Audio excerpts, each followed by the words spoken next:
Good morning, everybody. I'm so excited. I have Robert, who you guys know from the channel. He's been on quite a few times, but somebody I've never been able to have on is Ingledean from I Love Comics or Old Man Comics.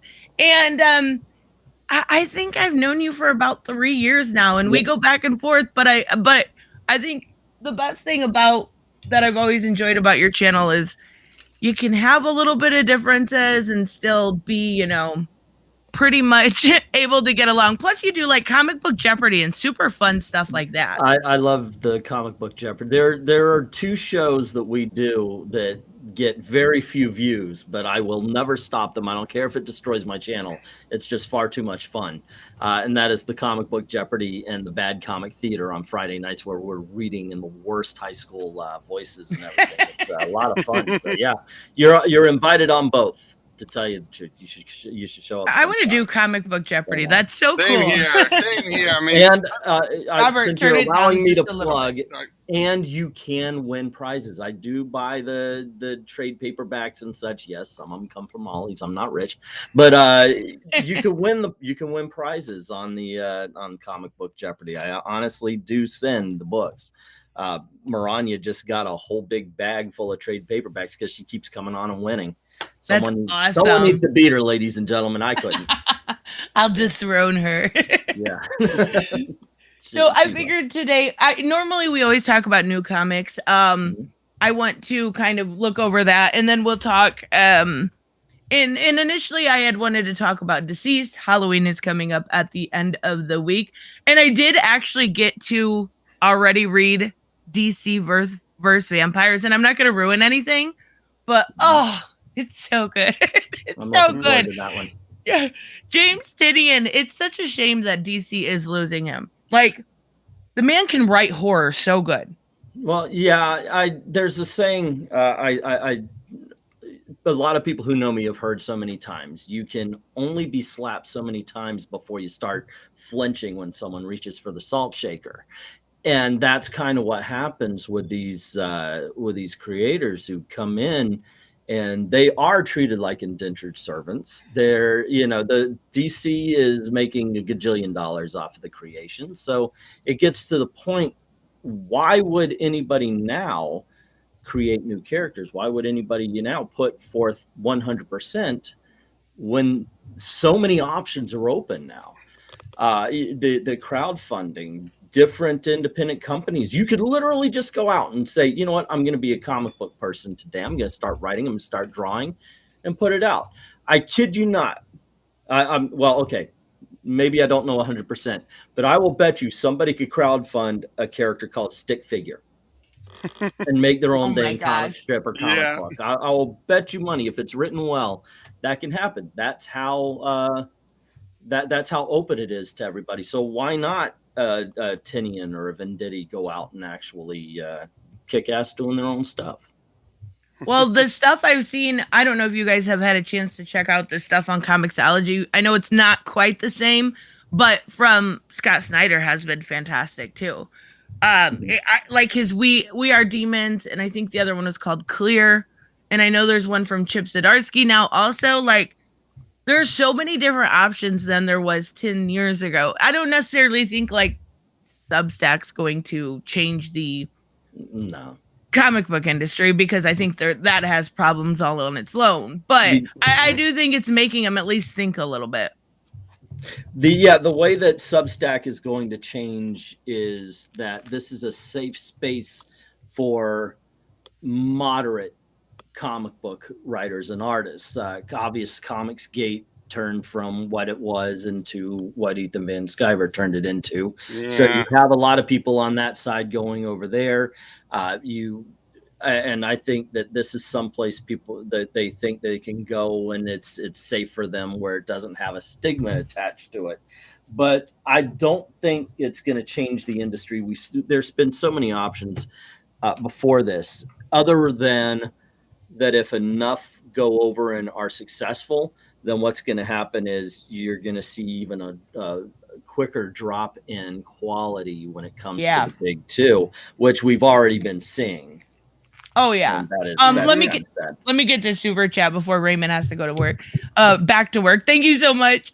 Just wanted to stop by and say, hey, have a good stream, everyone. Got to get back to work. Have a good day. Thank you so much, Raymond. Um, and I do think there is, and I think maybe that's why I'm so particular with what I buy. Like, there is really good books out there. Mhm. There's Agreed. really great books out there. Not the whole industry is woke, or as some people would tell you, but there's also some pretty bad titles out there that can be avoided. Like, I think it's funny just because I get entertainment out of it, but I don't know if you guys have ever seen the title Maw, M-A-W. Hated it. I have not. Okay, there's this lovely young lady who works at my comic shop. She is a member of the gay community, and we have discovered that everything I like, she hates, and everything I hate, Isn't that always the way? Yeah, I told her, because she asked, "Did you read Ma?" And I said, "Yeah." And she goes, "What do you think?" And I said, "Well, I know you're a lesbian, but are you a man-hating, want all men to die lesbian? Because if so, this is for you. This is your book." She laughed at that because basically, yeah, if you read that book, there's a lot of men suck in that book. But oh boy, yeah, it's. I actually went through it twice because I always think whenever. I always think, am I being a little bit sensitive on this one? Am I chasing ghosts? No, I wasn't on Ma. I don't think so. But tell me, why did you enjoy it, Tristan? I enjoyed issue 1. Now, issue 2 did lose me. I will say that. There was some good redeemable qualities to it, but issue 1, I don't know if it's so much as I kind of looked at it as like satire on feminism. Maybe that's why. Okay. And I don't think that's what it was made to be at all. But it's supposed to be serious, and it's like, good God, these people exist. Yeah, but the thing is, you've got a point because it goes so far with it that you're right. It could be satire. But you know what? I've said this before, and I'll say it again. If you liked a book I didn't, that means your money was well spent. Yep. You won that particular battle because I spent the same money. It was like, what am I going to do with this? Well, I'm going to put it in the auction and hope somebody buys it. So thank you, Nerdy Texan Agent. I got his name wrong again, but there you go.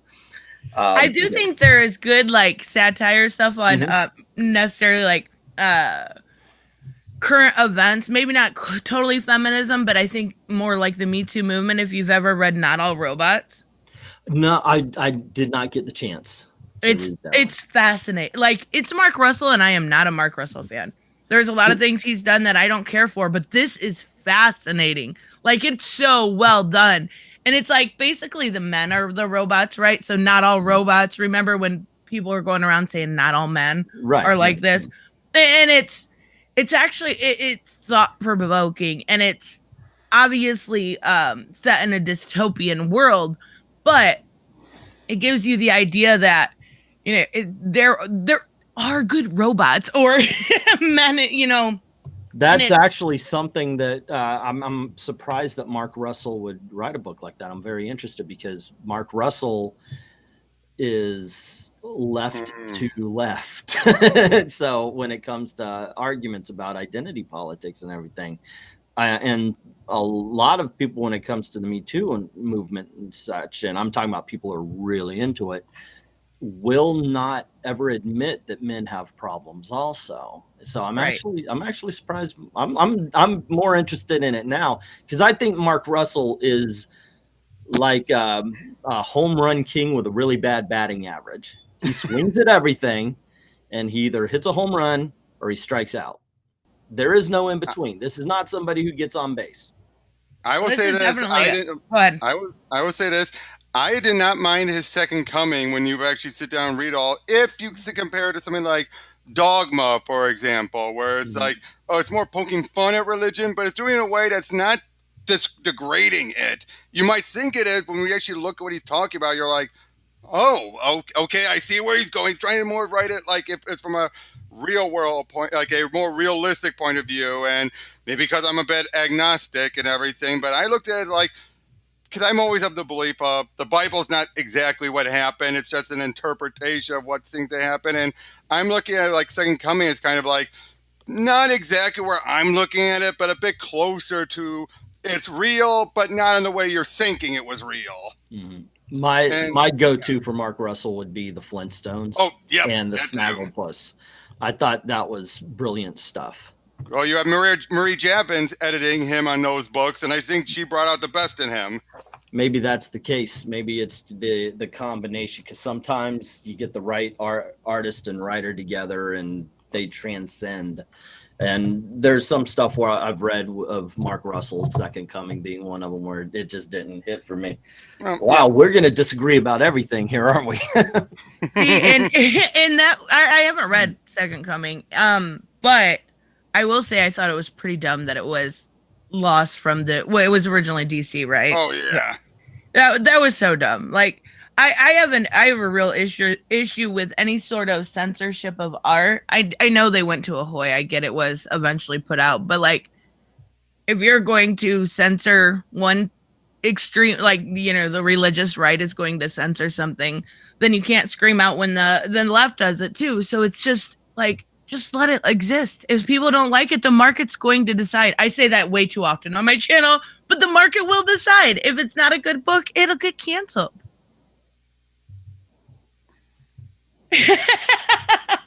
That's I'm looking for the flaw in your argument look, because I'm sure there's one or two books out there that went way too long after they stopped being good. Oh, I'm sure. But like stuff, and then you got people or books caught in the crossfire, like Vendetti's Hawkman, that should never have got canceled. That should be going on forever and ever. Agreed. The most evil thought right now just popped into my head that we need to chain him to a desk where he only does Hawkman for the rest. Seriously, it was amazing. We do this I'm plugging everything on my show. Every 6 months we do what we call the Spirit Awards, because the Eisners have become what comic has more politics rather than what's best, and Hawkman got voted as one of the best of the last decade. Amazing comic book. Highly recommend the get the trades at this point, you know, find the floppies with those. I keep saying his name wrong, but those Savic covers. So Steven Sajic? Thank you. Other people could say it. I cannot. All right. He's one of my absolute top 3 artists right now. Well, he's not doing a whole lot right now, but he's amazing. Yeah, and Samuel's right. He was great on Exo Man Awards. Yep. But I'm a Vendetti fan. He won me over with Hawkman to the point where if he writes anything, I'm in. Have you checked out his Superman 78? Yes, great story, horrible. Yeah. Yeah. Oh, well, yeah. The art's not the best, but yeah, I think I'm the same with him. I have a few people that I'm on automatic buy, and are you done, Hush? Okay. Basically he's an automatic buy. I know a lot of people don't like Tom Taylor. He's another one that's an automatic buy for me. There's quite a few. So I know we had, and one thing I wanted to talk about because we didn't get to, your argument with the it's not made for you line that I gave in your chat. Oh, I would have to actually. What exactly did you say? Okay, so we were talking about, or you were talking about rather, because I was in the chat about DC, and I think specifically it was about Jackson Hyde, and you not liking it, and I basically said it's not made for you. Jackson Hyde, Aquaman the Becoming. Oh, Aquaman the Becoming. Well, okay. First of all, let's go with the general argument. It's not made for you is the most ignorant, and I'm not saying you're ignorant. You're not the one that came up with it. I truly believe that's an ignorant argument, because what they're saying is we're creating a product, but we want a limited audience. No, they want a broad audience. They want to sell comics to everybody. Their whole thing is if they don't make money, that comic gets canceled. So they want to appeal to everybody. So that's one of the reasons why I don't buy that as an argument, because it just doesn't, it actually is counterproductive to what they truly want. So whoever started it, I think, really didn't think that particular argument through. It's not made for you. Now, there are books that are literally made for a specific audience. And you don't have a problem with that, but you have a problem with the argument. Do you see how that's kind of silly? Not even a little bit.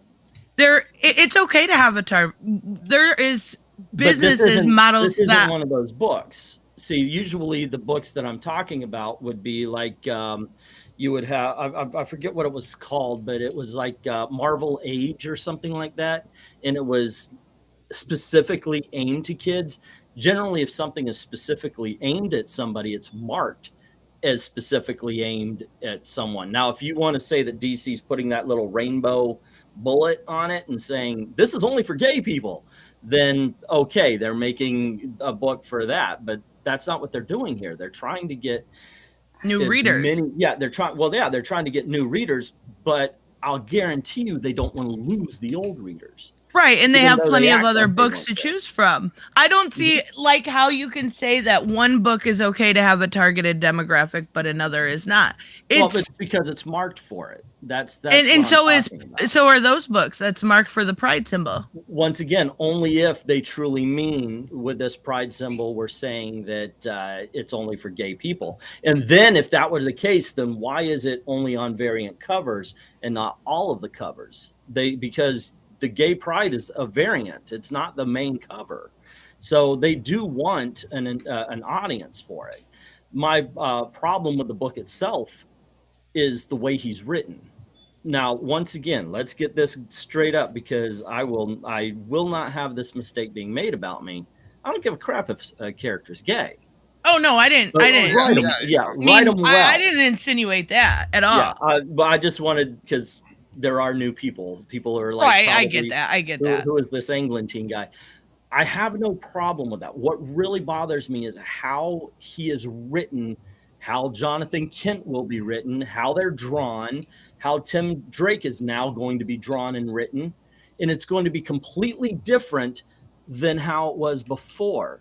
So what we end up getting is some of the worst stereotypes. And that's what bothers me. I know I work at theme parks with entertainment and everything. I know a lot of gay people, and you know what? They don't all act swishy gay. Right. If you look at how Aquaman is drawn, or Aqualad, excuse me, how he's drawn from Young Justice, he could still be gay, but he doesn't have to have that look and the sheen and this look on him all the time. There is a difference in the way that they draw him, the body movements and everything, the conversation he has. In his first issue, it's more about him getting with this guy at a restaurant than it is anything else. It's like all of a sudden that's all they become when they do this. That was like 2 pages. It was just 2 pages. Yeah. Okay, maybe I'll concede that point, but I also think it would be kind of cool if the guy was straight. You know, there's this thing that happens also. Well, to be fair, him being gay, you got to blame Jeff Johns for misinterpreting what Greg Weisman had in mind. Weisman wanted him to be bi. Jeff misinterpreted. I'm talking about the guy in the diner. Oh, that would be a different story to tell. Yes. Sorry, because there's this thing also that happens when a character becomes gay. Every guy he walks into is gay. Okay, is fair. Yeah, that doesn't happen in real life. So I've been hit on, and it would have been a nice gag, yeah. So you do have this conversation, these stories that aren't being told because they seem to be afraid of the characters they're creating. There's stories there. My big problem with, of course, everybody's got a problem with John being aged up. But what if this romance thing didn't come out of left field? The story, there is no story. The story is the announcement. They didn't come out and say, "Oh, we got this great story to tell. We really want to." They said, "Boom, this is it. This is all." And so there's no going through the process. If we had Jonathan Kent, who never had to deal with this before because as a kid, of course, he didn't know, Right. and then he was immediately aged up and thrown into the Legion of Superheroes, Bendis, and then he was, and so he never really had time. So now he comes to Earth and he's got a chance to take a breath. And while he's doing that, he meets these people, and it's kind of weird to him because, well, Dad's not gay. Why am I? I think there was such a missed opportunity to tell a true coming out story. Oh yeah, I would agree with that. They messed it up with Tim Drake. They messed it up with John Kent. This could have been a subplot, not a main plot, but a subplot that goes along to a final reveal where now this kid has to go to the most powerful being on the planet. And even though this most powerful being is one of the most benevolent creatures in the universe, he's got to worry, how will his father act when he finds out that he's bisexual or homosexual? And I would love it if they just went full on gay, because they always do this safety thing. Oh, I'm bi. Yeah, well, because if readers don't like this anymore, we could always shift it over. So they play it safe at the same time they think that they're doing something. I don't think there's. I think there's a lot more gay characters than there are bi male characters. So I think it's smart to make them bi. And I know people hate it. People hated it when I said it in my live stream. I still think there's an opportunity to do an Elseworlds story where his father doesn't accept it and tell that story. Tell that story of acceptance. and not that they would do it. I'm talking like Injustice style, where not he goes crazy, but he gets pissed. He needs the whole point of it would be eventually acceptance. Why not tell that story? But of course they won't, because everything has to be super accepting. And I get it. Most people are just super accepting, but it also is a good. No, Tava, John Constantine is one of the good bi characters, male characters. But then again, with John Constantine, he's generally, unless it's a Elseworld story or a Black Label, he's shown with Zatanna or something like that. I mean, we've seen him with Lucifer and stuff, but that was in Black Label. So it feels like everybody is overreacting a little bit because we are only 4 issues in. And I think issue 4 was probably the best. Now, again, I think it was because I love Wink and Airy, and he brought Wink and Airy in. But I think issue 4 was the best, and I think it's getting better. I know people are upset about the immigration stuff, but he's using Gamora and Henry Bendix to tell a story similar to what we're seeing. Now, I don't want to go into too many allegories, but I do think there's a story to be told, and if anyone can tell it, it's going to be Tom Taylor. Like, he's got a lot of really good work under his book, you know what I mean? Like, on his docket. Yeah, to me, he's one of those home run or strikeout people as well. He has a better batting average, though, than Mark Russell. Yes, I will admit that. Basically, I've said this, keep Tom Taylor in Elseworlds. I feel the same way about Bendis. Keep him in Elseworlds. In continuity, he writes Mustard and Bigotry. In Elseworlds, he writes, as we're about to talk later, he writes Deceased, or he'll do Injustice, and that's good. And I agree with what you said. I think there are stories to tell. Unfortunately, these announcements aren't coming from anything narrative. Agreed.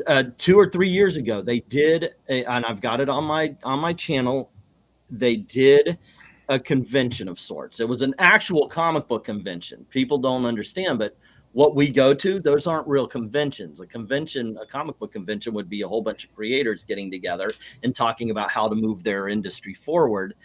They actually had one of these, and they invited a whole bunch of gay writers and artists. Mm-hmm. And they said in that convention, wherever there is a question, they are going to queer up DC. So everything, when they make this announcement, is part of an agenda. It is not narrative. They said this as a blanket statement. It wasn't, oh, well, we got this really good story with Tim Drake and we're thinking in about 3 years it's going to break. None of that. They announced that where they can, they are going to queer up DC. That's why I said Marvel or DC is going to go more woke than Marvel, and they're going to go hard. And that's what's been happening. I wish I was wrong on this one, but I literally have the quotes on my channel. I don't remember that. I would have to see it, but well, I think there's a lot of difference between agenda and theme. I don't see it as an agenda for putting in some gay representation, but like then, especially when we still have our cis white characters. Yeah, I think that's the difference between DC and Marvel. Marvel, Marvel, let's replace them. Let's completely undo it all. DC, as Tristan said, they're more doing the double dipping route where you have one title that's, the main original character you can go to, and you have the one that's the representation. It's not that far from what people were thinking were going to happen with 5G originally, where they thought they're going to replace everyone, but we got these other books that are going to have the traditional ones. Mm-hmm. I do think DC, that's a better ploy than Marvel, where it's like, deal with it. DC, it's like, you don't like it? Go over here. Yeah, well, once again, if they announced we have some great stories to tell about, that would be one thing, but just to make a blanket statement, but didn't they add, I mean, after the 60s and 70s, isn't that when they started adding more black characters with less stereotypes? What's the difference? Well, they created new ones. That's Black Lightning didn't exist in any kind of form before Black Lightning. Neither did Power Neither Man. did Jackson Hyde. Well, yeah, but that's where we are. That's a new character. But we weren't. But nobody's angry Jackson Hyde is gay. I never even made a mention of that. I'm talking about how he's written. I've seen some who have I'm talking about nobody here. No, nobody here. Oh, no. Yeah. I agree. I'm just saying I've seen some, but no one here. I can't speak for every YouTuber with a but just simply saying somebody is gay doesn't necessarily make it woke. It's in the way that story is written. It can either be written poorly, or it can be written in a soapbox moralizing manner. And I don't think there was anything moralizing in that book necessarily. Unlike the Pride book story. The one thing that I always say on the channel as well is it's not what it's about, it's how it's about it. Exactly. You can have a character like this and you put him out there. And if the story's good, you're not going to care. I mean, if you think about one of the most celebrated comic book series of all time, it's filled with transgendered people, gay people, all sorts, and people love it. It's called The Sandman. Yeah. Oh yeah.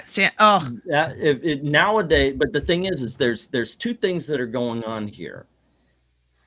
It's the modern day politics surrounding identity that puts people on edge now, because it is just rammed through without thought and what we're talking about isn't representation that's going on right now, it's presentation. Right. The announcement that we're going to queer up things with no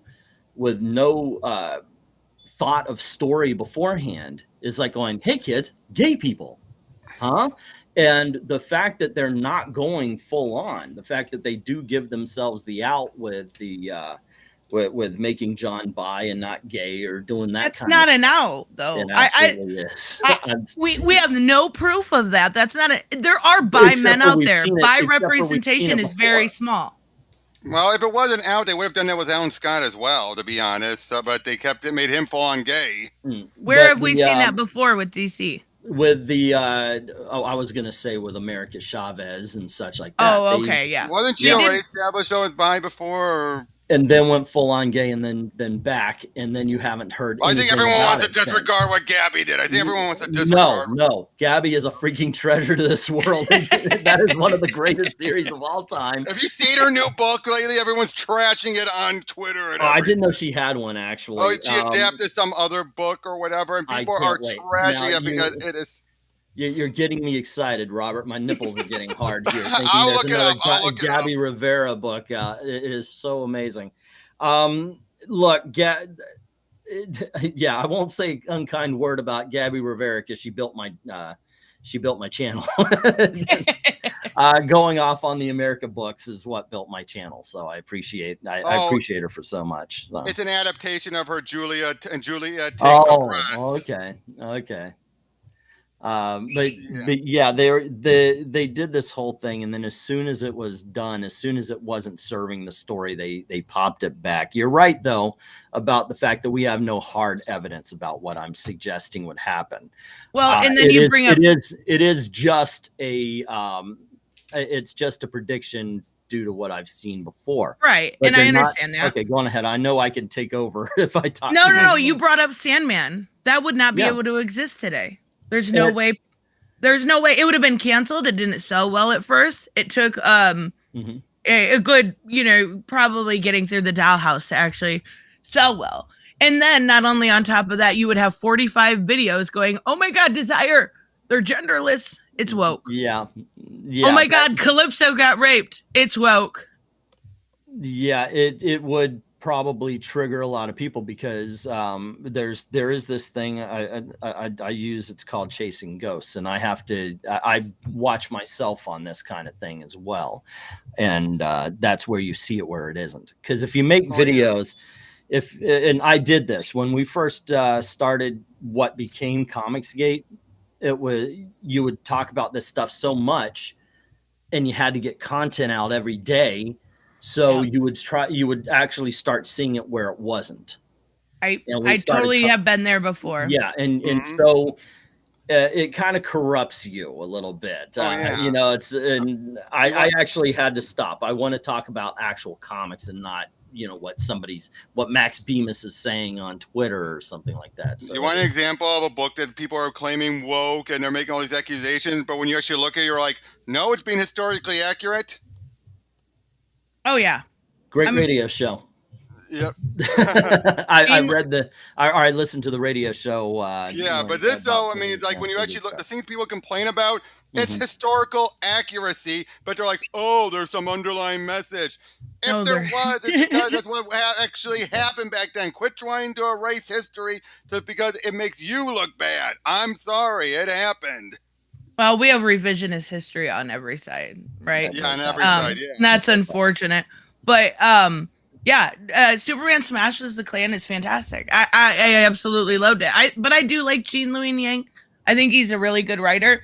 I love this Chinese super hyphen man. I loved what's his name? The character's name. New Superman. Yeah, I forget. He was just in that anthology too. I like the book.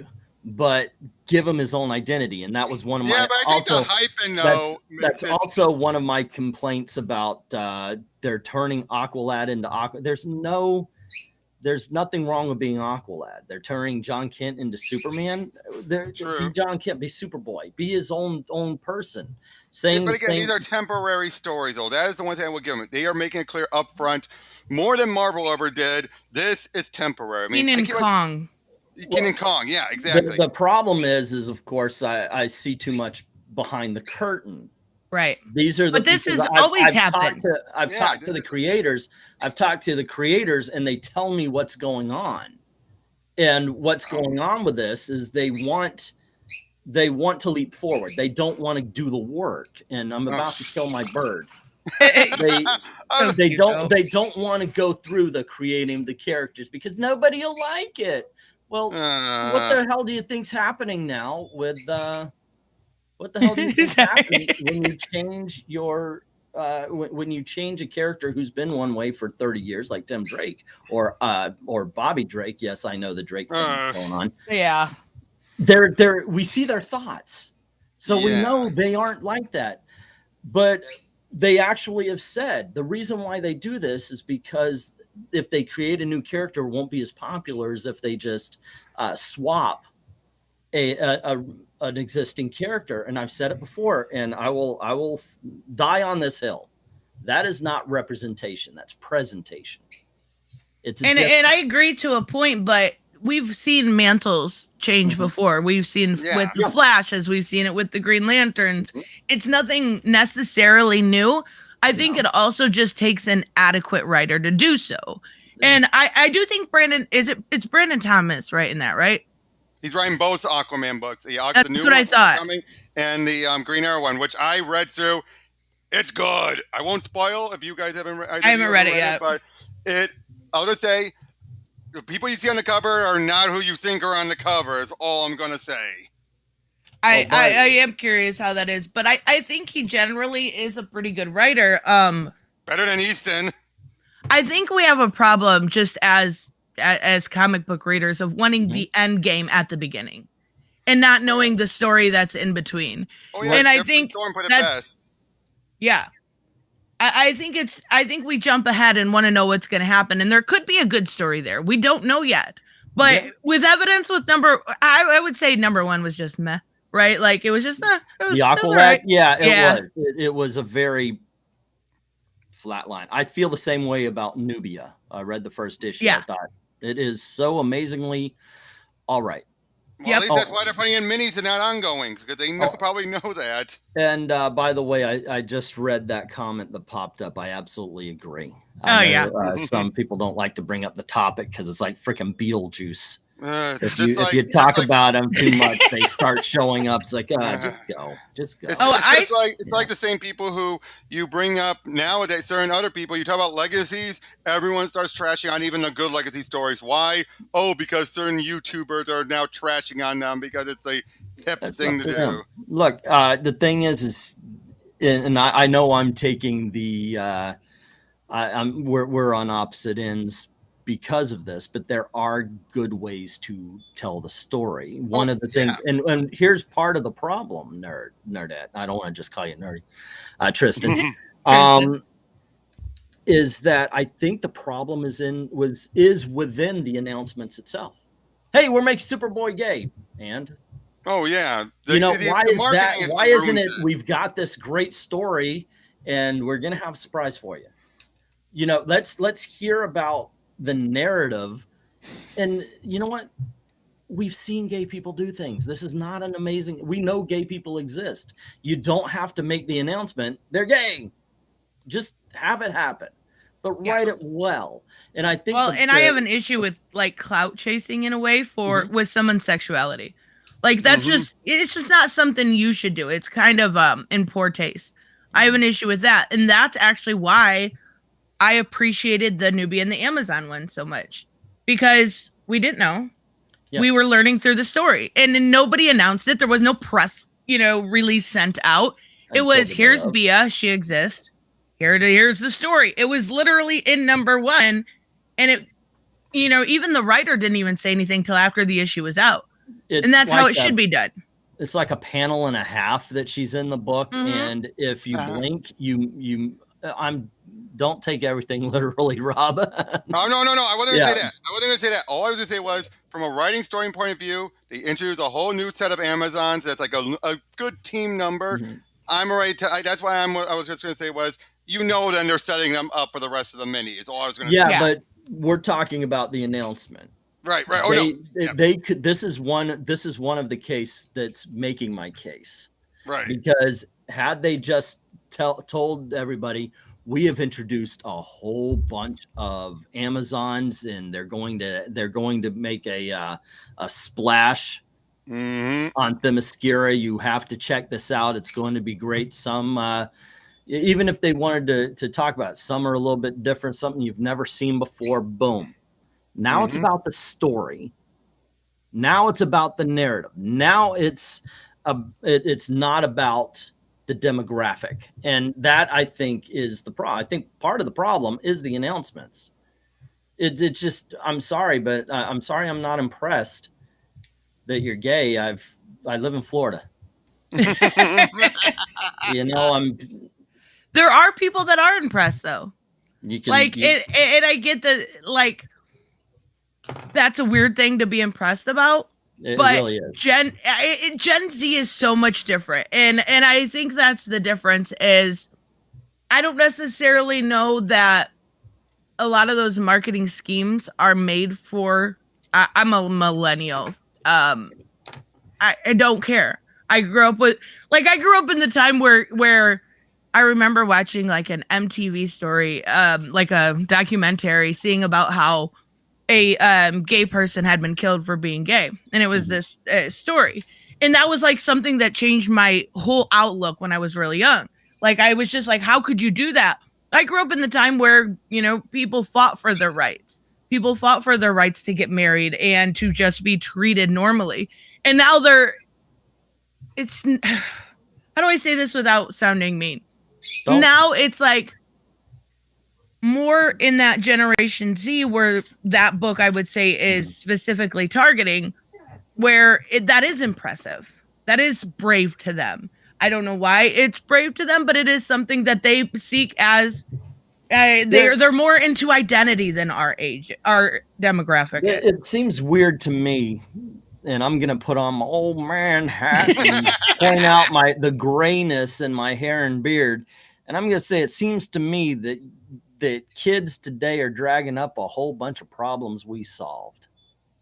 Seriously, nobody was arguing and nobody was bitching about this. You're never gonna get rid of racists.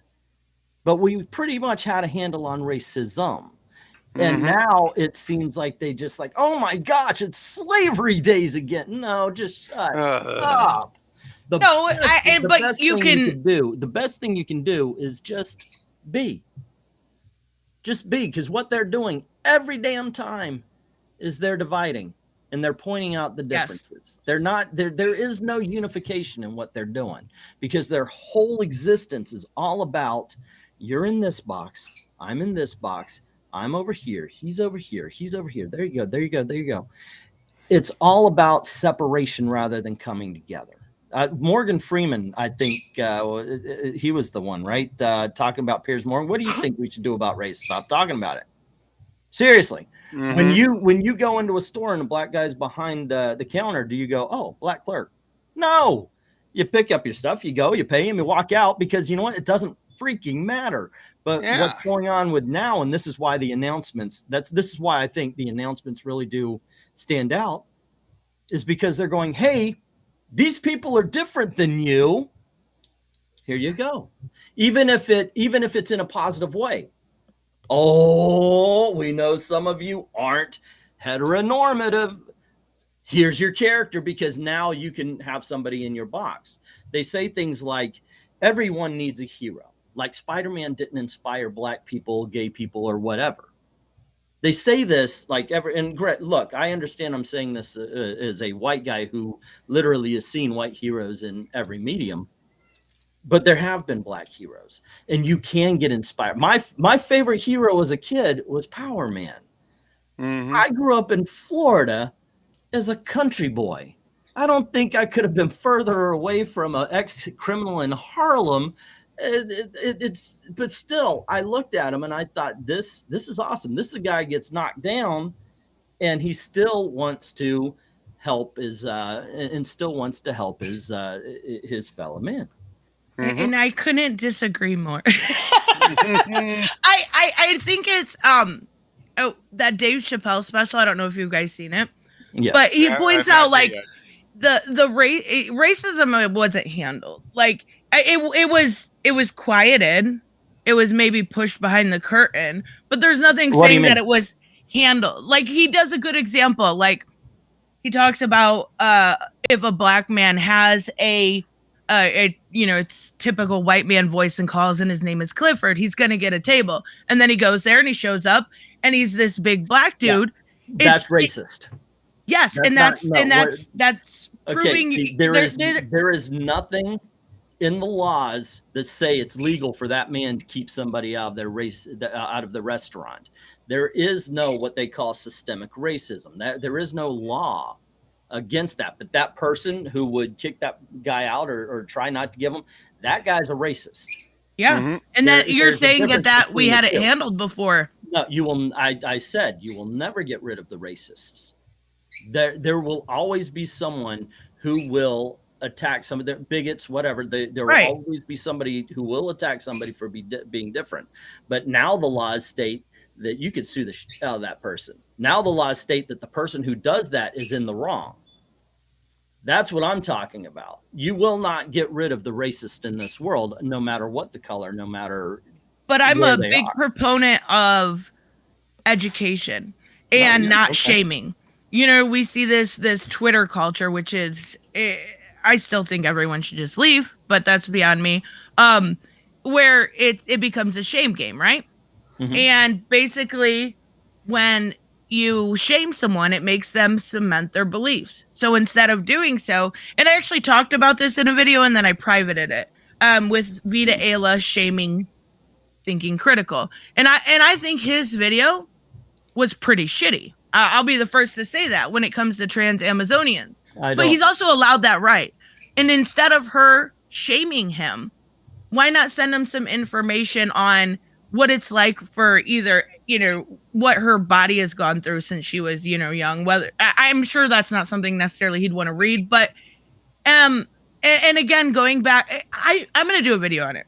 That closer special could teach the right and the left so much. Just know what it's like to having that human experience of feeling different. And I'm sure he does know at some point what it's like to feel different, but he also doesn't know maybe what it's like to go into the store and get dirty looks. He doesn't know what it's like to have, you know, go simply through the Walmart line and get people saying shitty stuff just to say shitty stuff. Mm-hmm. And at what point, and I think when it comes to representation, the only point we can actually hope for is that it is that, you know, you just, okay, so this new character we made is gay and black. Oh, okay, so what? Like, when we get to that point, it will be, that's the end game, right? So when I guess the whole thing is, how do we get to that point without actually having everyone scream woke because it is a female lead or it is a black lead? The way I would do it, don't announce it. Just don't announce or advertise a movie or a new comic book coming up. Come on, you know that's not what I mean. Saying. No, that's not what I'm saying. You know what? You know that. Come on, come on, man. What I'm saying is that we don't want. Okay, in my opinion, someone who says they love black people is just as racist as somebody says they hate people or hate black people, because the central theme there is all black people are the same. Right. You may not like them because they're all the same. You may love them all the same. Point being is you're not realizing the individuality. You're not realizing that the individual person is different. That's what matters. What needs to happen is people need to realize it's indifference. Indifference would be true acceptance. So when they put out gay Aquaman and they don't make a big freaking announcement before it, then we'll know. They don't make an announcement that he's black and gay. They just say, the new Aqualad is coming. Yeah, of course you want the new Aqualad book to be advertised. But the fact that he's gay that should not even come up. In the story, of course, sure, you're going to have it, because if he's gay and he's going to have relationships, then it's going to come up. But as far as the announcement for it, when they put out a gay superhero without making a big deal about it, that's when we'll know that the comic book companies, not you and me, but we'll know that the comic book companies have accepted gay characters. Yep, which I'm telling you right now, they don't. They're not about representation. They're about presentation. It's all about it's capitalism. It's signaling the virtue, basically. Yes, but there are people that seek out queer character stories. But they will know that these are them. How if you don't tell them? The same way that it's never been announced that Sandman is filled with transgender and gay and all, the whole. Oh, yes, it has. Neil Gaiman talks about it all the time. Now, but I was there. I can honestly tell you. I don't think I was there, to be honest with you. I was there. It was not advertised like that. That book was advertised because people like me went, "Holy Hannah, did you read this thing? It was awesome."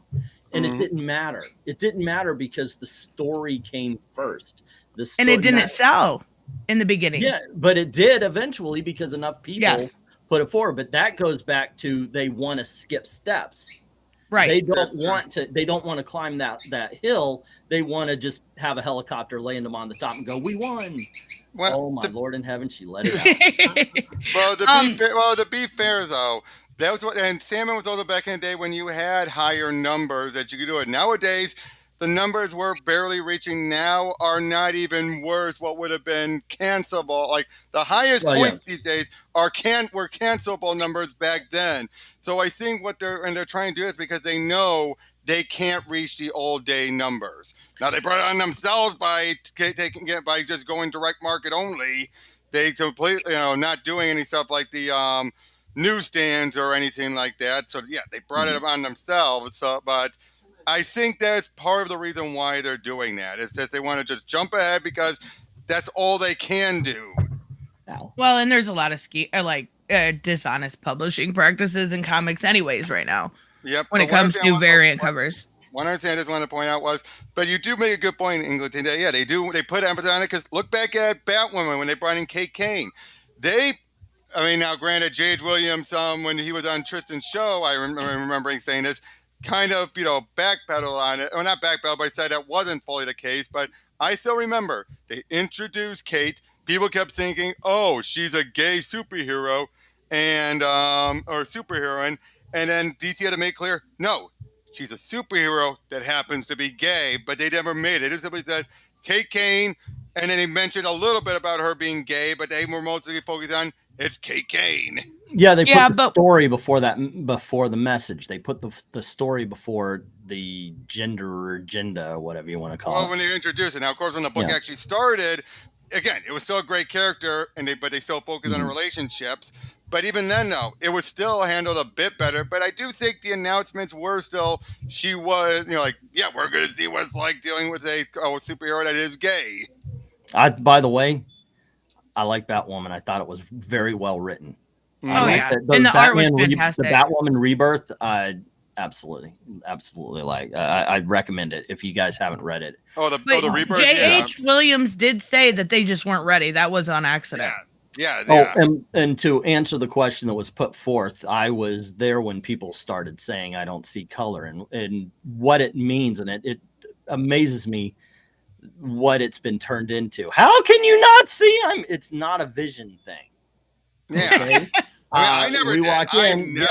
I could see that this person is black or white or whatever. What that phrase meant when it was created and what it still means. And sorry if some people don't understand this, but what it means is I will not act or react to you based on the color of your skin. That's what people are saying when they say I don't see color. It really means they don't act or react to color. So what do I think when people say that? I don't care. Yeah.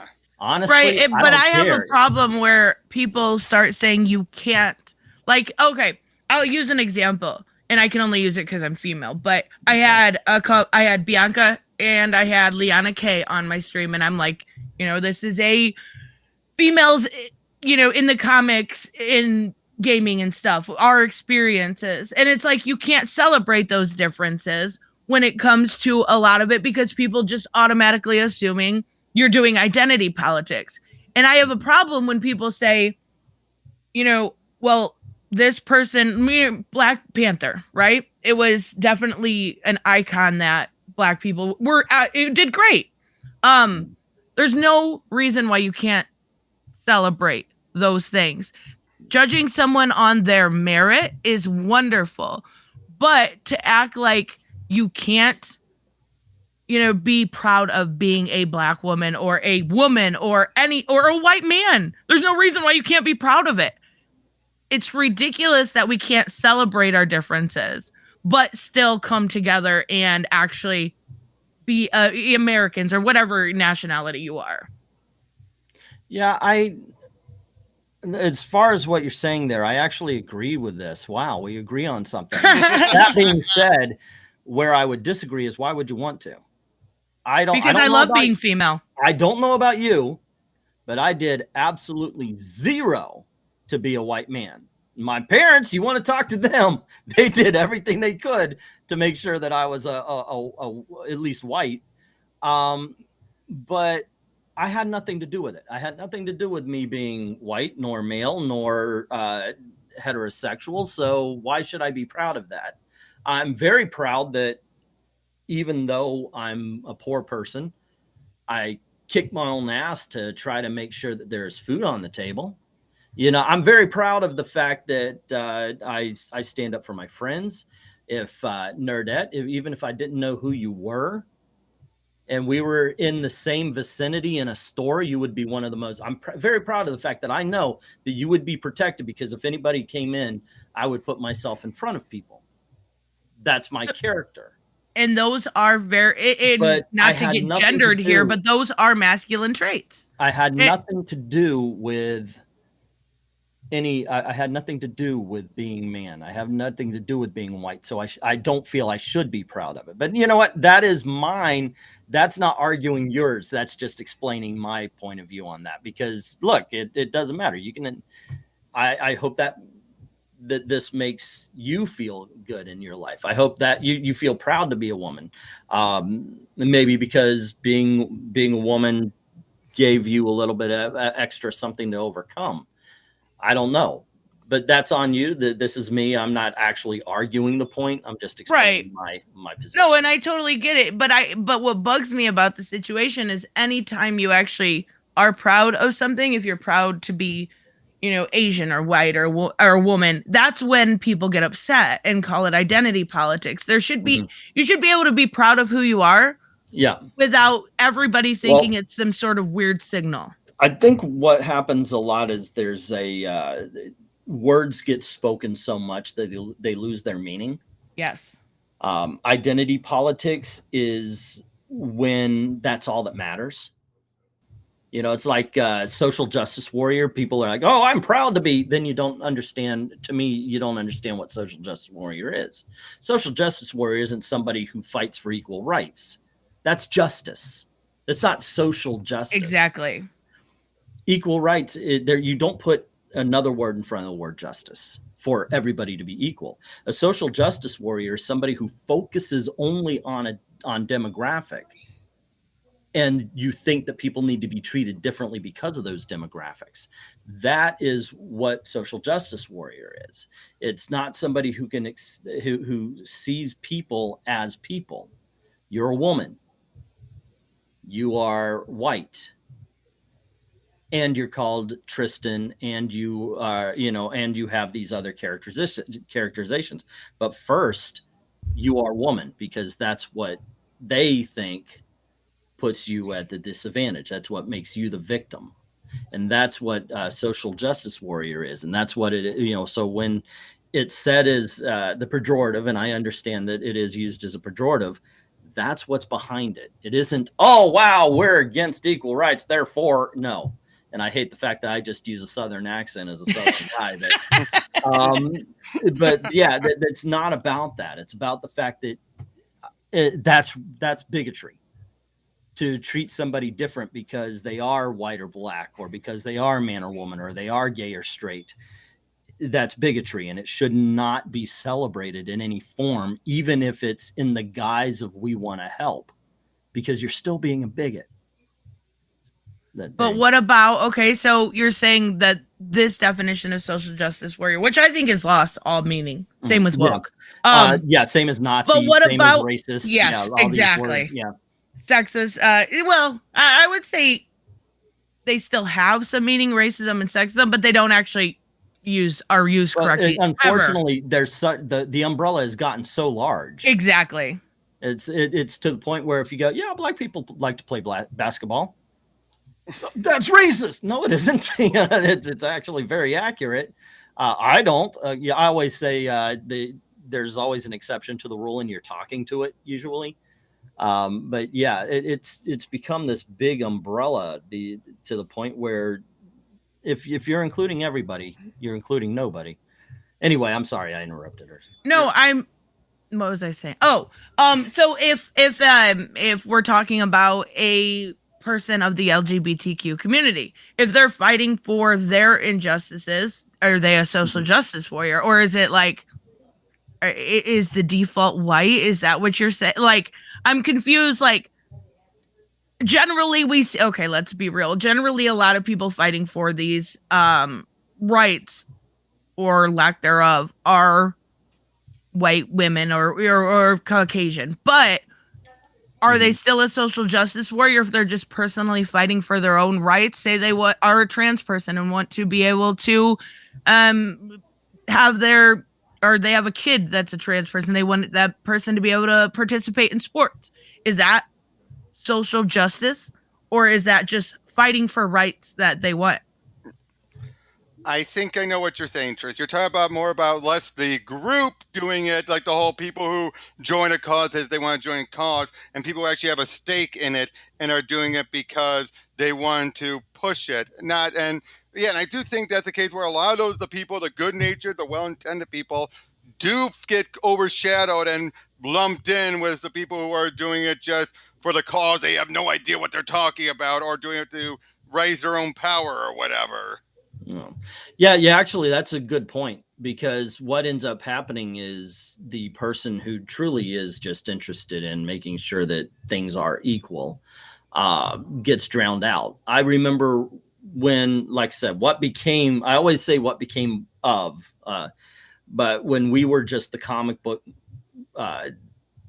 buyers movement, you know, the little revolution that we were. I remember. I wanted to win that war. I wanted to win the culture war. I actually had an active desire to win this culture war. And I realized it was a war of perception. Mm-hmm. We had to show and I told people, we're in a wrestling ring. Oh, yeah. And it is us, and it's the comic book creators. And everybody said, well, you're not going to get the comic creators on your side. I said, I don't want to. Because the people we're trying to get on our side are the people watching. Yeah. Yep. So we have to show that they are the crazy ones, and we're not. So the way to do it is to converse, to show what we believe, to show their craziness while we're not being crazy. Unfortunately, that don't get clicks. That didn't last long. Not even a little bit. I still remember Doug Ernst and myself were the moderates, and then you had Captain Cummings, and you had and you had Richard, Diversity in Comics, and they would go out and they would be like, "Aha! I'm the warrior," and they would attack. And what's worse is when you do that, you kind of invite trolls, for lack of a better word. People will go out, that's exactly, and they will say the most vile things. And they call it the personality. So they go out and they say these vile things. And then the people who understand this is a war of perception, we need to be a little bit more, we get wrapped right on up in that. Yep. So I still remember how, when I believe it was Yellow Flash, he did that blacklist of like, let's blacklist these creators, and they spread it out. My gosh, and I remember you weaponized, I think maybe some of the others, Doug, were like, dude, stop, and he stopped. But then that was back when you guys were a dominant voice. Afterwards, it started being more people following his route of things. Now, granted, he never did the blacklist again, but it's like his tactics became the norm, and because everyone's all like, and we actually I actually was told that I was not for free speech. I didn't, I remember that. You were the guys attacking the creators when it's like, no, the people you're surrounding were the ones who started it. Yeah, that's when it started falling apart. Yep. I still remember when I talked to I just forgot her name now, but it was one of those woke creators and everything. And I remember talking with her. We had a nice civil DM tweets back and forth. And eventually got to a point where she brought up about your boy Zach, how, there's people coming after me. And I'm like, I just say, do you honestly believe that he's telling them? Because I've watched it. And she eventually went, no, okay, I don't think he's actually doing it, but he could rein them in. To which I'm like, well, that's fair. That's fair. I mean, there's not much he can do about it, because there's going to be people who are going to do it regardless of what he says. But the fact that she was being reasonable enough to openly admit, okay, I don't actually think he's telling them, go get her, but he is riling them up. It's not hard to say, do not send hate. Look, I condemn any sort of hate sent. It shouldn't. I know it doesn't matter, but when you're talking about calling somebody a man in a dress, you're not going to win any hearts over anyways. Oh, I agree with that. unfortunately, when you do say that, there's going to be people who don't listen. And yes, I was on the receiving end of Richard's crowd getting mad at me. My brother actually accidentally insulted diversity in comics. He didn't like Captain Cummings. My brother used to be on my channel, and I remember those days. Didn't get along at all. And instead of, and I do this too, if you guys watch my live streams, I'll think one thing, I'll say the other. Well, he was thinking Captain Cummings, and he wrote, and diversity in comics, blah, blah, blah, blah, blah, blah. I'm sleeping. And my phone's on the table. I wake up like, what the hell is this? I remember when all that went down. I remember when all that. And it was just angry tweet. I'm like, what the freaking? I didn't say anything about. Why are people saying I said something about Richard, man? What the hell? And so I found out, I was like, you guys are my brothers. First of all, my brother said it, and second of all, what they were arguing about never happened, because they thought there was this guy who disguised himself as a female reporter called Melissa Morg, and so Melissa Morg was in my chat, and oh my gosh, Nerd Wonder was on my live stream, and the Melissa Morg says, I watched 50 hours worth of 50 hours straight of diversity in comics videos trying to find us. So why would anybody watch 50 hours straight of anything? And Nerdette answered. So people thought I had Melissa Morg on my channel, and I was taking the side, and you mean Nerd Wonder? Did you mean Nerd Wonder answer? Nerd Wonder, yeah. And so yeah, big old freaking controversy there. So I know what it's like a little bit to be canceled, because it gets tiring. Oh yeah. But then what it did also is it gave me a great suit of armor. You cannot insult me. You're not my wife. You're not my kids. They can insult me, and they're very good at it. So I tell everybody, if you try, please be funny. Oh yeah. And I was just saying, you said you know what it's like to be canceled, but that's kind of somehow, probably what people like Mags and Vita Ayla go through almost on a daily basis. Because people are constantly making videos about every single tweet that's put out. And I will say this as well. It got to a point where, and I will still say this, when I still remember so many times when you have the creator saying, I've been getting bombarded with this. Now, they might be hyperbolic, over-exaggerating the numbers they're getting, but then you have people on, what became Comicsgate and all that sort of saying, they're lying. We never did it. Never. None. And everyone's like, you're right. We never. They start to agree saying, no one ever. Like, we are completely clean, that there's no one in their group that did, and you're like, okay guys, come on, stop being all acting like none of you have done it. Here's the thing, you put yourself out there, people are not going to like you. That's just it. If you say the sky is blue, 5 people are going to leave comments saying, well, not where I am, it's gray. You're just going to get that. And Vita Ayala, Mags Visaggio those are the overzealous. Wear a helmet. It gets harsh out there. I'm not justifying it. I'm just saying that's what happened. Maybe on Mags, but what is Vita? Vita seems pretty chill. I was about to say, Vita is the one is one of the ones that announced that, and she's the one that actually started that she's going to queer up the DC universe. So if people get angry at that, okay. But here's my thing: say something about the writing. Don't say something about her. You don't know her. Don't if you have a complaint about the writing and you put yourself out there, it's just like the YouTube videos. You don't like my point? Go right on ahead. I have some people will come up and, you fat, ugly mother. Look, I know I'm fat. I know I'm ugly. I can see it right here. You're not telling me anything I don't know. You're not telling me anything I don't tell other people. So, like I said, at least try to be funny. Mags Visaggio with the whole, I want to take a baseball bat to sis. And that's not the only thing. That's just the one that always stood out. Mags Visaggio invited personal attacks by personally attacking. And that's what also ended up happening. I'm not arguing that. I'm not arguing when I was making my point. You were there too, Rob. I'm not lying about this. But the comic book creators would not follow the rules that are being called on. They're not saying, hey, treat everybody nice.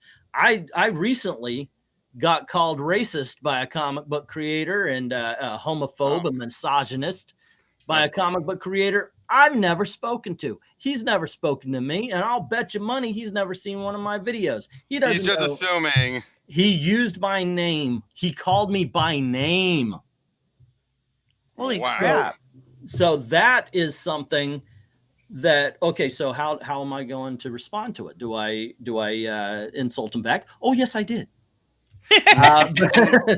You know, I could take the high road, I guess, and just talk about his work. Look, Dan Slott is a writer. And he also looks like freaking Violet Beauregard after she ate the freaking gum. Oh, I know what situation you're talking about with Jimmy. Yeah, with the Jimmy Quirks thing. I felt so bad for him.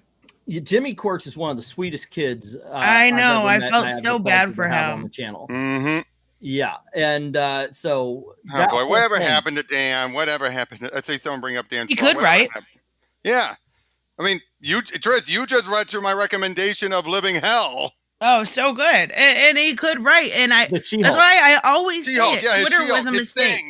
Yep, Twitter was a mistake. It made people so polarized, and then on top of it, then you've got basically like attack versus attack because people get addicted to that negativity. People get addicted to the likes, the retweets. Yeah, it gives them that little bit of rush. Yes, exactly, and it's such it's a mistake upon humanity. It's really what's dividing and then people listen to it. So the mainstream writes articles and listens to it. When it comes to comic books, it's such a small amount of same with on YouTube though, right? Same with on YouTube. And a lot of times when you've got people, you know, on either side, oh, I'm not going to buy that book now because, you know, we've got trans Amazonians. Or, you know, oh, I am going to buy that book. But it's likely they probably aren't, and they probably weren't. It's just such a small segment of comic book readers. And the majority of I don't know, maybe I'm wrong, but the majority of comic book readers don't give they're there for the story. I've got two channels. One's growing and one is kind of because it's been shadow banned. The other channel that's growing right now is 100% about the comics. Now, granted, sometimes if I like the other side of the DC history, that was absolutely racist crap.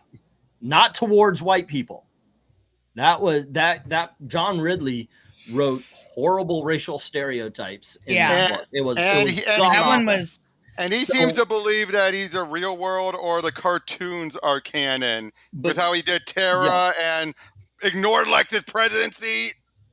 But the thing is there are two audiences for this. And I told, even when this thing, when Comicsgate, before Comicsgate, you know, we were actually named that, by the way. But before, when we were just a customer revolt, I lost my train of thought because I'm old. So I'm going to defer to you guys because literally right here, I just read out of it. Okay. Well, I think most people know how I feel about Comicsgate. I have no love and no sympathy for them. Where they're at right now, they put themselves, and it's become a, hey, SJWs took over the industry. Buy my book. No SJW stuff. It does work because you have an enemy. Marketing. It's great marketing because what they did, and it's when we had the big debate a few years back, I remember that day. When we had that big debate, one thing I said, or actually a few things I said. Is that with Unranked Chevron? Yeah, it was Unranked Chevron. Okay, I remember that. And you had Mail in there who was... It really was Unranked Chevron's show. He made this video, Comicsgate is dead. And basically what he was talking about was that we were a consumer movement. And it was all about the people who buy comics. And how since Ethan started calling himself King of Comicsgate, he kind of took it over. The focus started shifting. And so he did this thing, Comicsgate is dead. And he played it. He doesn't like the way it was going. So it really was his show. And I remember Weaponized Nerd Rage sent me an email saying, hey, EVS wants a debate about the future of Comicsgate. Do you want to come on? And I thought, okay, yeah, sure. I thought it was going to be literally, what do you think? Yeah. Where do you think we should go in the future? I actually thought it was going to be that kind of conversation, because I thought this is awesome because we can hit them on two fronts.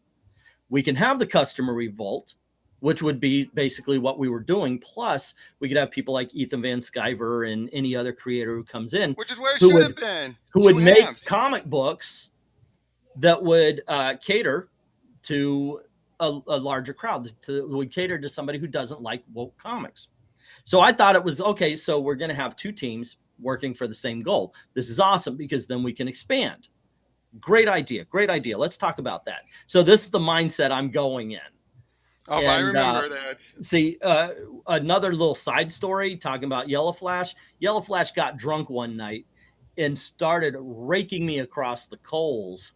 Another time, what the freaking hell? Are you watching Yellow Flash? No, of course I'm not watching Yellow Flash. He's watching Yellow Flash. Okay, let me turn it on. Drunk and freaking rant about how much I saw. He actually called Dalton sea sucker. Dalton's gay. Of course he is. Why is that an insult, dumbass? Come on. Yeah.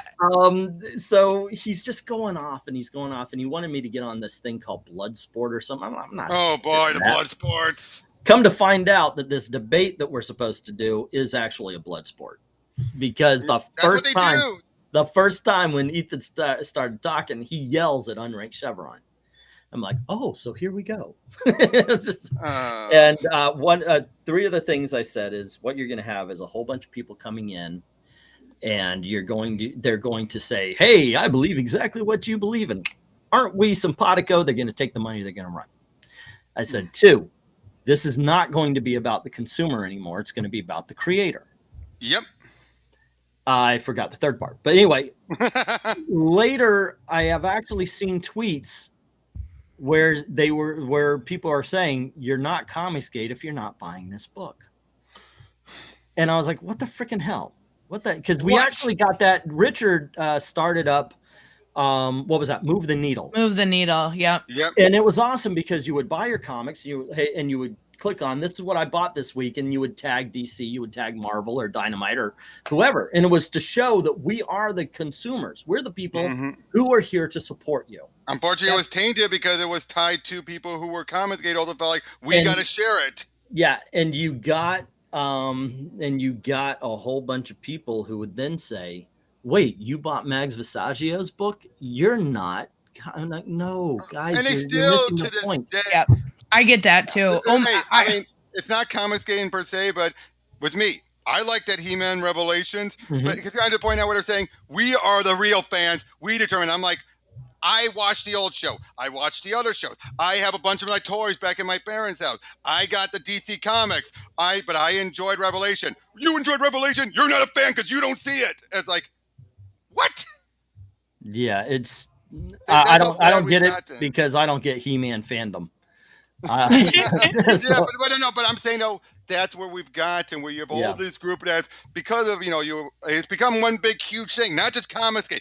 It's tainted so many other fandoms now where they've got, because they're all connected to it and everything, they've all reached a point where they feel we need to gatekeep, and it's what we define as a gatekeeper. You have to parrot what we say, otherwise you're not a real fan. I got that when I liked He-Man. I was like, oh, it was Masters of the Universe. It was a little different than a typical He-Man thing, but I enjoyed it. You're not a real fan. What the fuck? Okay. I did a comparison because I'm not a fan. I was a little bit too old for He-Man. My brother was into He-Man, so I'm about 6 or 7 years older than that. But I did a comparison. I watched both the first episode of the old She-Ra and then the first episode of the new She-Ra, and I compared them and everything. And wow, they did not like me for that because I was like, well, both suck. But let's get that out there. Okay, first. I will say this. Now you talk about the first regular, not the Secret of the Sword movie, but the regular episode. Well, apparently the first episode's part 1. That's the Secret of the Sword. I got which I love that movie, but I would not rake you over the coals for it. I did, and it's okay. People, I know. Look, like I said, if you put your opinion out there, you're going to get people who just don't agree with you. You're going to get people who hate you for not agreeing with you. Oh yeah. Or if you like something or you dislike something, there's a character flaw. You're going to get that. That's just going to happen. And it's likely that I mean, the funny thing about, at least this is the way I see it when it comes to my channel. I'm so like fence sitting. Everybody on both sides hates it. Like, yeah, I was seen as a fence sitter as well. Like, if I don't say that the comic book industry is full of SJWs and da da da da da, then I'm not accepted by the outrage mob, which is totally cool with me because I don't take most of them seriously anyway. And then if I don't say that, you know, it is super brave, then I'm not accepted from. I'm just like, you know what? I just want to talk about fucking comics. I just want to tell you what I read this week and I enjoyed. Now, I actually I can actually speak to this because some people have asked me to ask you what happened, because before you oh God.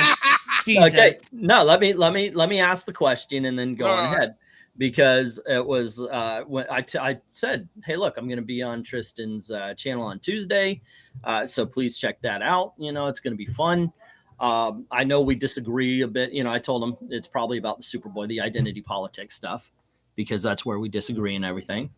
And it was asked that you used to go after the social justice warrior kind of stuff, and now you seem more accepted. You seem like, oh, everything's okay. Come on in. You don't really seem affected if this happens. Like, if they just, and of course this is a hyperbolic version, but if tomorrow they made Batman in a wheelchair gay and, you know, for some reason has a third arm coming out of his head, all right, well, fictional character, let's go. So what was this transition? What led you from, okay, you're fighting the SJW fight to seemingly more accepting towards everything? I think that's a good question. I don't think I've ever really answered that. I think I took some time to kind of do some introspection and realize that yeah, I'm not the center of the universe. Obviously, I already knew that. But being, you know, there are stories to be told through different types of characters. And I think it's important to tell all those stories. I'm also completely against censorship. So if those stories are what they want to tell, then earn my readership, right? Earn me as a reader. And I also think my biggest thing is I don't want to be reactionary. I don't want to hate for the sake of hating. And right now, you know, with Nubia, we don't know the storyline. It could be, I was going to say Eisner winning, but that means nothing. So it could be a fantastic story that we talk about for 10 years. It's very unlikely, but I also want to judge. If we're truly going to judge based on merits, then reactionary are the hypocritical part of that. Because you're not judging anything based on merits. You, just like the other side, are judging on one idea. Like with Tim Drake, it was one date. We don't even know that he's technically bi. It was one date. We don't know the storyline. Now, that one I have a little bit more of an issue with, because he seemed like for the last 10 years, maybe he was a little, they were kind of queer coding him. But before that, it didn't. But with Jonathan, he's a blank slate. Why are we mad at a blank slate? You said create new characters. He's 6 years old. I think it takes a lot of, I think it takes people understanding that you are not the center of the universe. There are queer people out there that deserve to have their stories to be told. Well, just like there are Black people out there that maybe didn't 20 years ago get to tell their story. And now is that time that they actually can take time and tell that story. And I'm there for it. There are, however, gay people who don't like the way they're going about this as well. Of course. This isn't a catch-all where all the gay people are like, yay, it's awesome. Oh, yeah. The thing is, I actually don't disagree with you. What you just said, I feel the same way. You and I just go about how we approach this differently. I am fine with what you said. but make sure you're being true to the characters. Now, John Kent, even in my video, because, and thank you very much for watching him. I said John Kent was 10 years old and aged up. We have no idea what his sexuality was. So he's not one of these changed characters. Tim Drake was, because we have 30 years of history. We have 30 years of thought bubbles. So we actually have seen. I miss thought bubbles, by the way. I know. Me too, right? I miss thought bubbles, splash pages, and editor's notes. Mm-hmm. This happened in this issue. Check that out. Yeah. If they're done nowadays, they're done as like little throw asides. Yes. But I'm actually in agreement with you. I just think that do this as a regular character. When we were being called racist over Riri Williams, I was called racist. Well, of course, with Dan Slott just yesterday. But what my whole point was, if her name's Ironheart, get her out of Iron Man. Bring Iron Man back. Give her own Ironheart series. Oh, that was one of the worst cases of the mantle change where there was no story. All the mantle changes had a story purpose. Even Lady Thor had a story purpose. Riri, none. Well, I do think there's a difference too. When all new Marvel came up, they just replaced. We're getting double storylines now, where we are getting Jace Fox, but we are still getting Batman in his Batman series, right? And no. I mean, once Tinian leaves, I'm talking about when actually Jace takes over. I'm gonna say he's a backseat right now. I'm not. I like Fear State, but it ain't great. I'm just saying the person they're calling Batman isn't Batman. I'm sorry, but this little girl, Molly Marker May, whatever her name is, Miracle Molly. There you go. I love Miracle Molly. She's telling Batman how he doesn't know his own city. No, they haven't actually. In my opinion, Batman hasn't been around for a long time. And that's one of the problems I have with modern comics is they are all about the deconstruction, but they're never about the rebuilding. Rebuilding, yeah. And I agree. If you're going to deconstruct, Tony Stark got the worst of it. You deconstruct, and then you deconstruct, and then deconstruct. And right now, Batman is not Batman. He hasn't been Batman since the New 52. Yeah. I would agree with that. And I think he takes a backseat in his own seat. But we also, when it comes to why I think it's way different than what we're getting from Marvel, is we've got Deep Target for the main Aquaman, and then we've got the Aqualad, or the Becoming series, right? Yeah. And then we've got Wonder Girl, and we've got Wonder Woman. I know I hate saying it, but I called it double dipping. What they're doing is they're trying to get new readers while still keeping their main readers on. I don't know necessarily that it will work. I'm not saying it'll work, but I think it's a smarter business model than just replacing mantles for the sake of diversity. I think it is actually a lot smarter. And I think a lot of people are accepting of characters like Naomi and like Yara Flor. Those characters, at least Yara is her art is so good you can't even it's so beautiful. Give me Joelle Jones on damn near everything. Anything. Yeah. Oh, I love her art. Her writing isn't. It could use a little work. I like her, but she could use a little work. I kind of think it's funny if you read Catwoman, a beautiful book. Like I said, Joelle Jones can draw a picture. And you could go, well, yeah, the writing's all right. The writing's all right. And here comes Ram V. And it's like, yeah, Joelle, you need to work on things. Yeah. Oh my God. Ram V. And then look at Levi Kamai. Who's complained about him? Nobody. Because the writing is there. So you're having this new avatar of the green where we've always had Alec Holland and people are accepting of it. And if you can get writers like Levi, unfortunately, he's leaving Catwoman. Ram.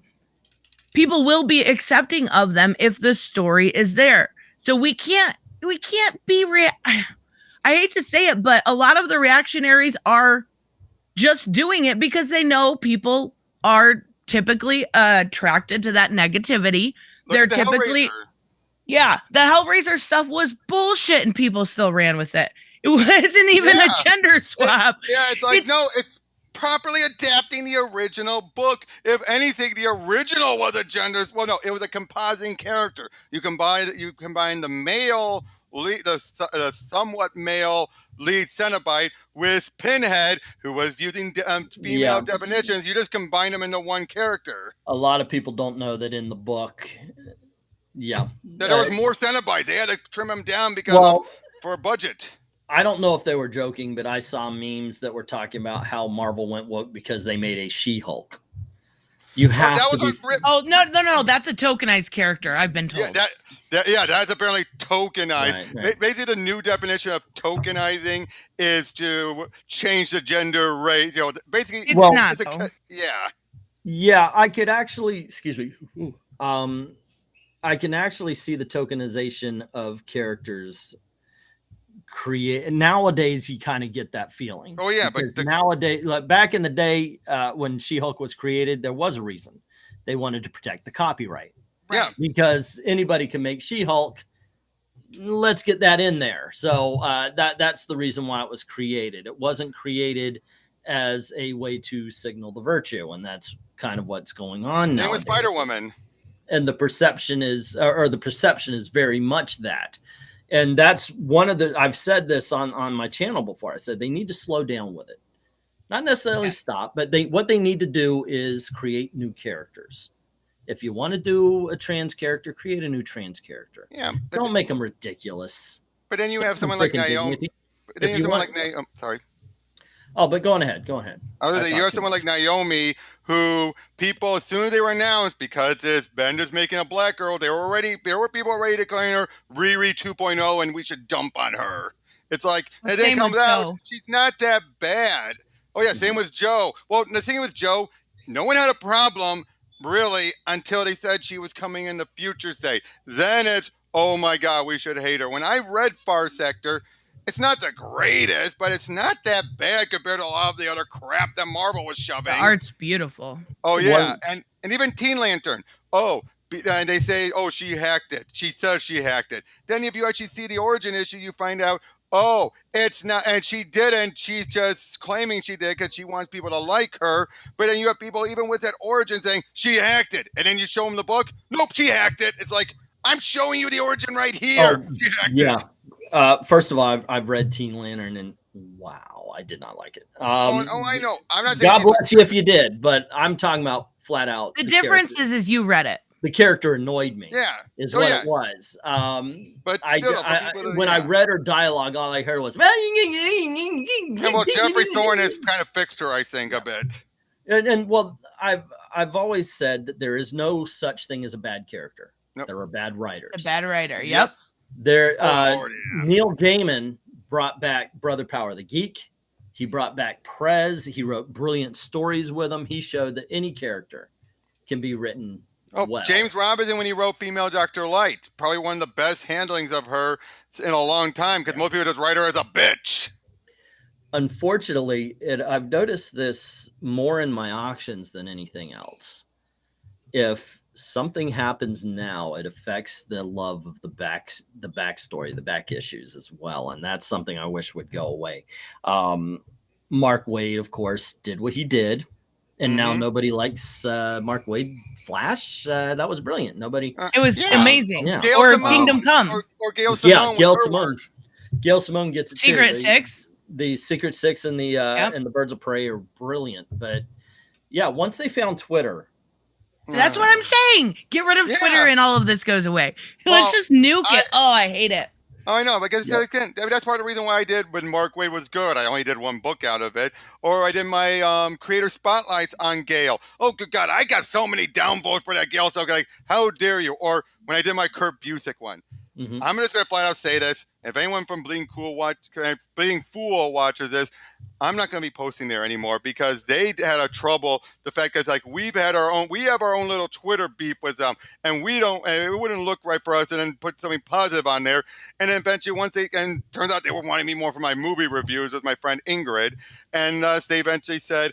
By the end of it, it's like, well, okay. I'm like, okay, then I'm done. And like, okay, let's put this at the bottom, and then maybe you can come back and still do the movie reviews. I'm like, I'll think about it after I'm done with my Godzilla stuff. I'm not doing anymore because that wasn't Bleeding Fool the one that tried to call Tarna a purist? Yeah.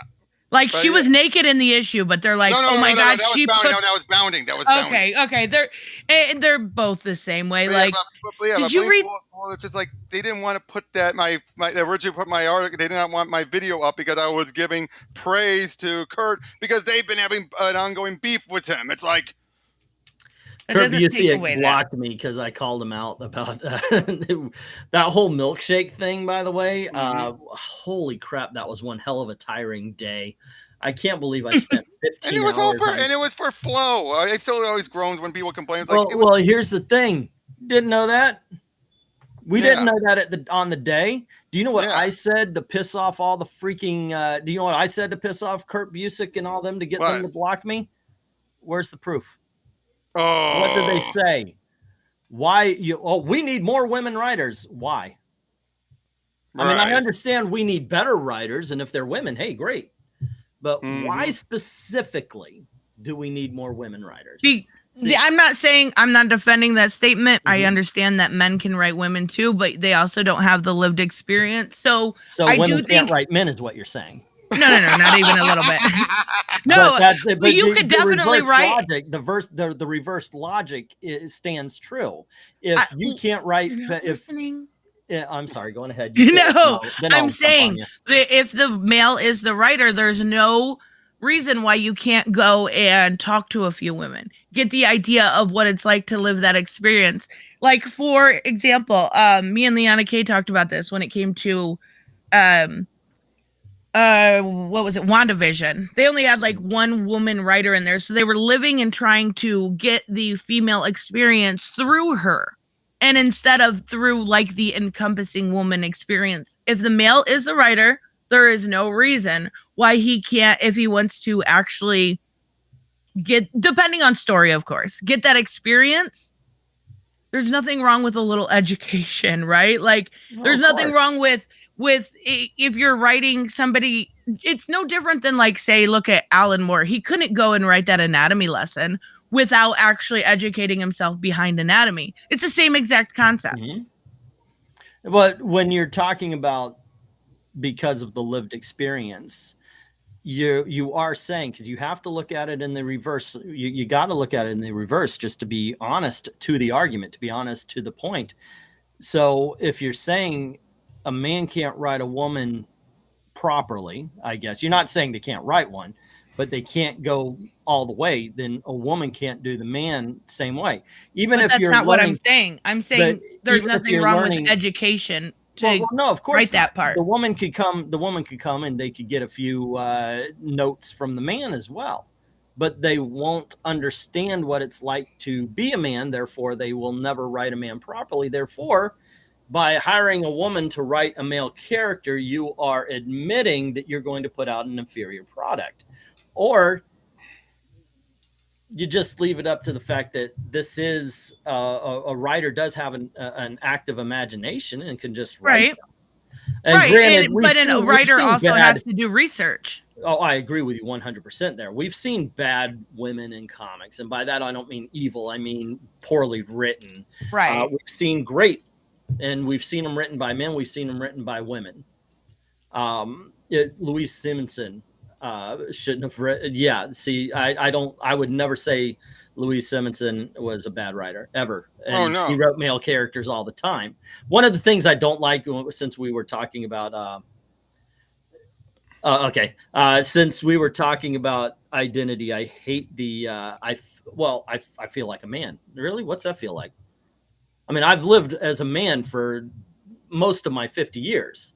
Please tell me what a man feels like. I know how it feels to be hungry or in pain. I know what it feels to be in love. I know what it feels to have feelings.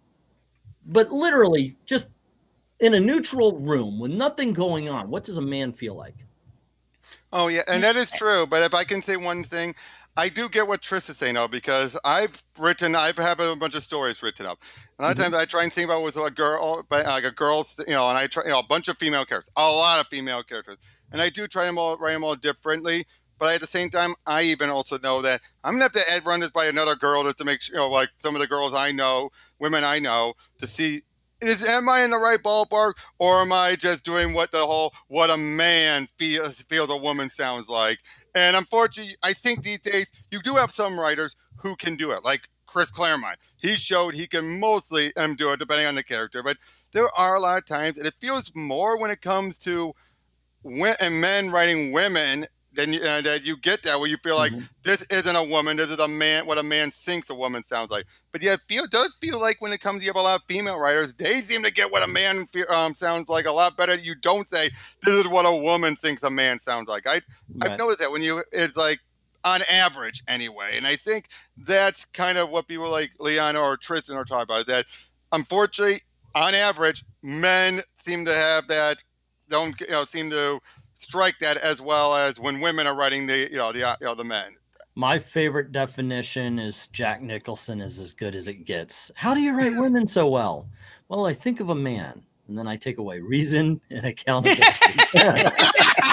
I love it.